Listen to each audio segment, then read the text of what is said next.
On the first day, when the Lord said, "Let there be light," he was not speaking of electromagnetic radiation with a frequency range of 390 to 700 nanometers. Oh no.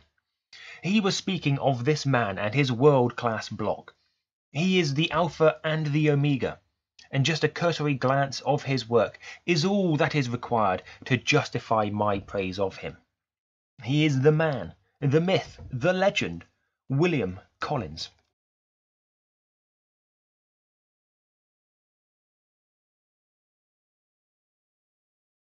Feminism. Is it not popular around here? I think I might be in the wrong place. I have to change my script. Okay, feminism is an established hegemony. There's not going to be a lot of laughs in this, I warn you. Feminism is an established hegemony. It's a power structure. And my talk is going to be illustrating how that works in practice.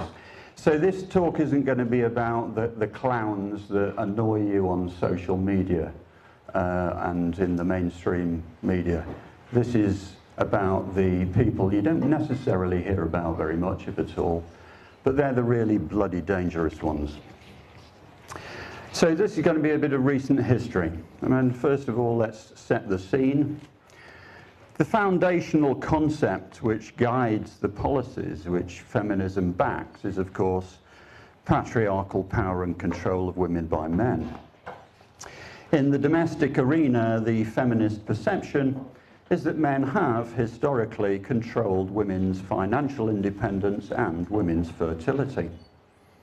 This perception led to the central objective of feminism being to make women independent of men and for women to have absolute control over fertility, the latter including contraception, abortion rights, and control over children. These combined objectives meant an imperative for women to be able to eject men from the family as and when they wished, whilst retaining the children and as much material advantage as possible. In other words, the central policy of feminism was always to give women the power to dissolve the nuclear family, should they be so inclined, with minimal detriment to themselves. Even now, when only 50% of children in the UK live with their fathers to age 16, the overwhelming majority of our society still does not believe that feminism has always had as its objective the destruction of the nuclear family. Feminism, you see, is all about equality. Well, no, it isn't. Feminism is politics, and politics is the pursuit and exercise of power. Feminism, therefore, is the pursuit and exercise of power. Well, the pursuit of power in the service of a morally and factually valid objective is one thing, but the pursuit of power for the benefit of the partisan interests of one sector of the population and based upon manipulation of facts is quite another, especially when children are amongst those excluded from those favoured. But rather than continue in this vein of vague generalities, let me illustrate how the established feminist hegemony operates by way of an example. Let me introduce you to the ignoble art of woozling.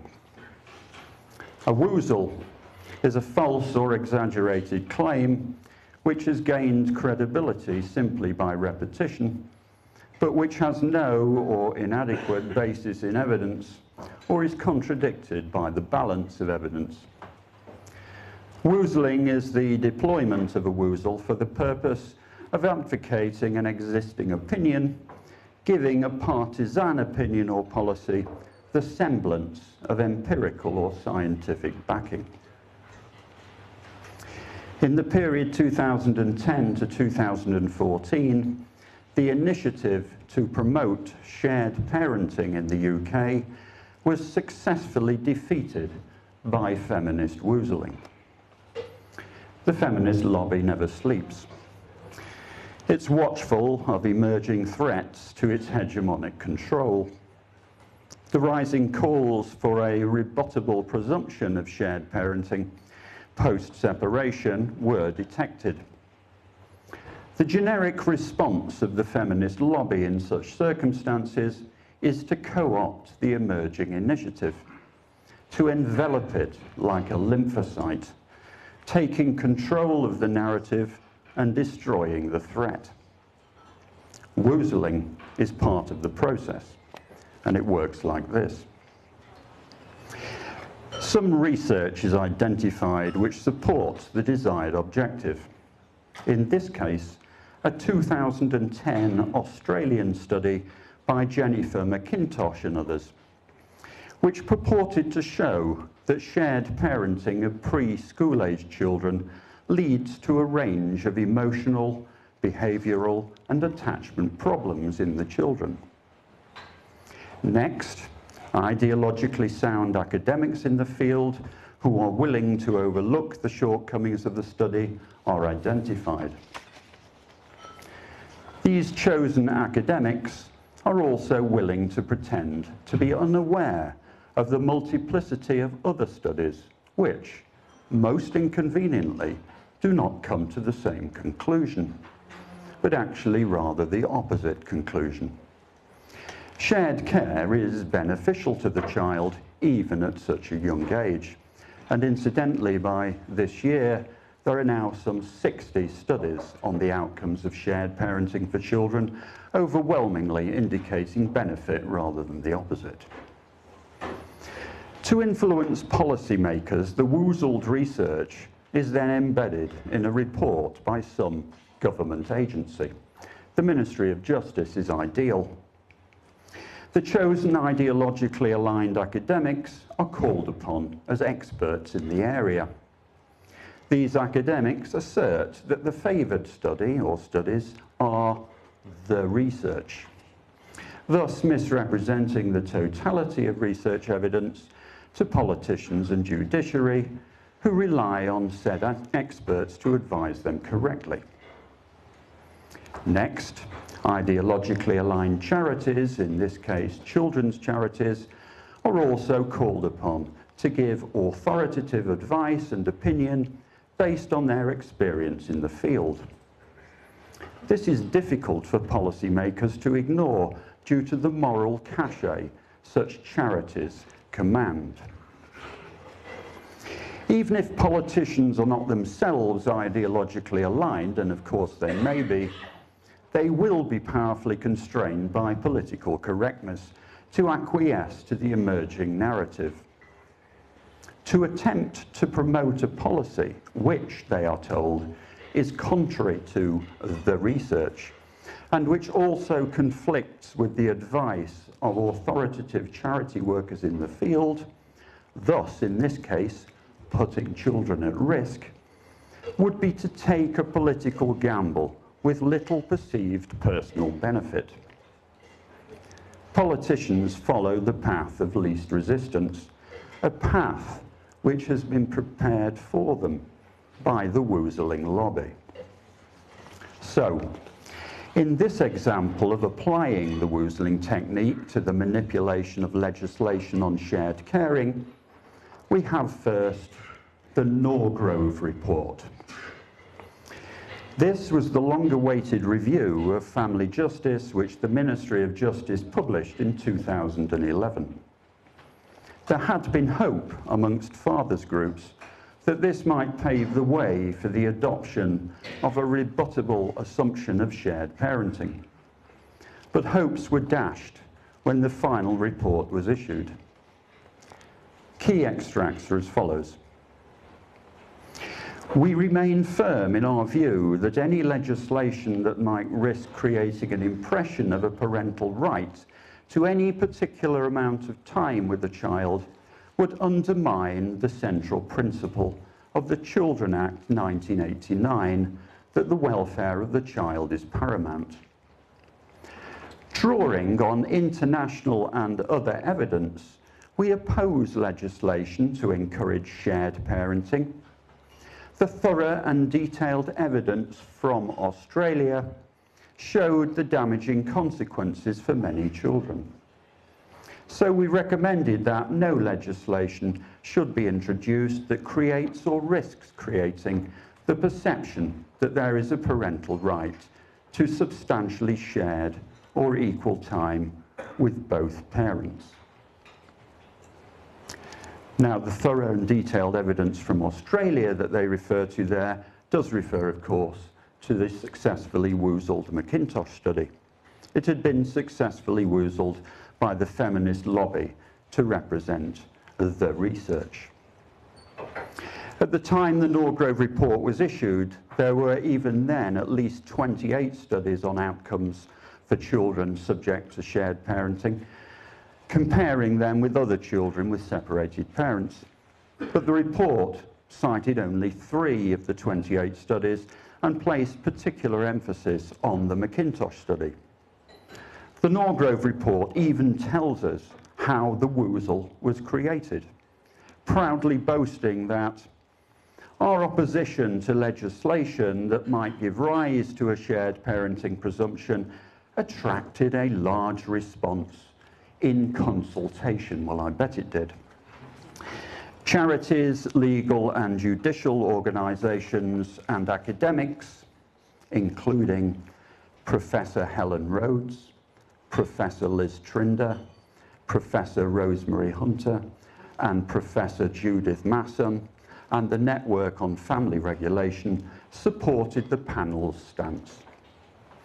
Professor Helen Rhodes even contributed Appendix G to the Norgrove report, in which she writes, "This submission argues that there should not be any formal legislative recognition of the importance of children having a meaningful relationship with both parents post-separation."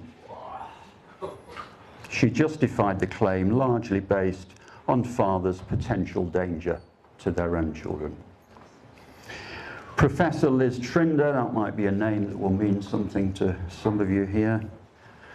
Professor Liz Trinder provided the following consultation response, which was actually quoted in the Norgrove report. "I am encouraged that the review has opted against a shared care presumption. That is entirely consistent with the research evidence on what works for children. Except, of course, that it isn't. The process had been successfully woozled." I drink.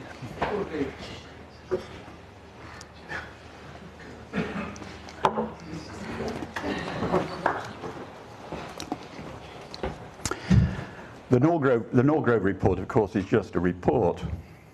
What matters is legislation. The ground was now prepared for what eventually became the 2014 Children and Families Act. Contrary to what you may have thought, there are, and were, some MPs who are supportive of shared parenting. This fact showed in the initial drafting of the Children and Families Bill. Once again, there was excitement that progress on shared parenting would at last be made. Specifically, this was to be addressed by Clause 11 of the bill, which originally read as follows. "A court, as respects each parent, to presume, unless the contrary is shown, that involvement of that parent in the life of the child concerned will further the child's welfare." So what went wrong? The feminist machine, detecting the threat, whirred into action. The battle was taken up by the children's charities CORAM and the NSPCC. Together they formed the Shared Parenting Consortium. Yes, you heard that right. Take note, because this is a common tactic. The chosen name deliberately misleads. These charities were determined to stop any legislation which opened the door to a presumption of shared parenting. The name Shared Parenting Consortium is designed to misdirect. It is a common feminist tactic. When responsible parties are challenged on whom they have consulted, what better response than to be able to say, we consulted the Shared Parenting Consortium. They lobbied hard with members of the coalition government, as it then was, many of whom would be highly susceptible to advice from such respected children's charities on a subject directly affecting children's welfare. Their case was imbued with compelling credibility by the MOJ's Norgrove report, based, you'll recall, on the successfully woozled research position. Their lobbying particularly targeted Baroness Butler-Sloss. As a former president of the family division and being within the House of Lords, she was the perfect person to table a devastating amendment to the bill, which she duly did.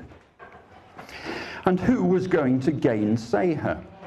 Given her authority in the area and given the compelling direction from the children's charities, from the academics, and from the Ministry of Justice's own Norgrove report.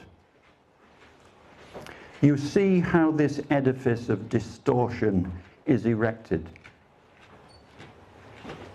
It's called power. It's called power. Don't confuse it with truth or justice.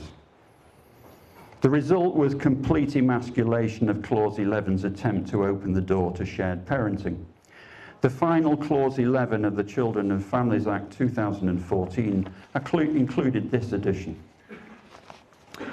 Involvement means involvement of some kind, either direct or indirect, but not any particular division of a child's time. Indirect contact means, of course, the ability to send letters or emails and perhaps a phone call. And direct contact, even direct contact, might mean only supervised contact in a contact centre for perhaps an hour or two per fortnight. Hence, complete emasculation of the original intention of the bill to support shared parenting. Earl Howe summed up the amendment perfectly. Contact disputes are about one thing and one thing only: the amount of time that each parent believes that he or she should have with the child. That simple truth has somehow got submerged during the drafting of this bill. What we needed in the bill, what everyone thought we were going to get when the green paper was published, was measures designed to facilitate contact. Measures that would put right the deficiencies of court settlements under the current system. Deficiencies which the government acknowledged in their green paper. What we have in Clause 11 are not measures that will facilitate contact, but rather measures that will serve only to defer contact. It completely misses the point. But of course, the missing of the point was an outcome deliberately engineered by the combined might of the feminist lobby, placed as it is in many centres of influence. And this whole edifice of deceit was built upon a woozle, a lie by another name. Thank you.